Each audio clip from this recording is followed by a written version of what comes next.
யாரு? அப்பா. அப்புறம் ஏன் ஹாஸ்டல்ல? அப்பாவும் அம்மாவும் பிரிஞ்சிட்டாங்க. ஏன் பிரிஞ்சிட்டாங்க? பிடிக்கல, பிரிஞ்சிட்டாங்க. அவ்வளோதான். 1 மாதம் அப்பா செலவு, 1 மாதம் அம்மா செலவு. இதெல்லாம் வெளில காட்டிக்காம எப்படி எப்பவுமே சிரிச்சுக்கிட்டே இருக்க? நானும் அழுவேன், யாருக்கும் தெரியாது.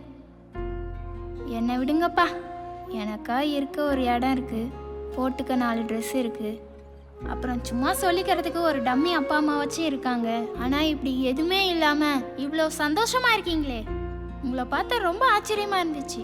அதனால தான்ப்பா நானே வந்து உங்ககிட்ட ஃப்ரெண்டானேன். அப்போ அந்த பாய் ஃப்ரெண்ட் வினோத் அப்படின்னா போய் சொன்னியா? நீ போய் சொல்லியா? புள்ளி என்ன லவ் பண்ணுறேன்னு சொன்னது சுத்த போய் தானே? இல்லை அது எனக்கு தெரியும்ப்பா. நான் தான் டெய்லியும் என் மூஞ்ச கண்ணாடியில் பார்க்குறேனே.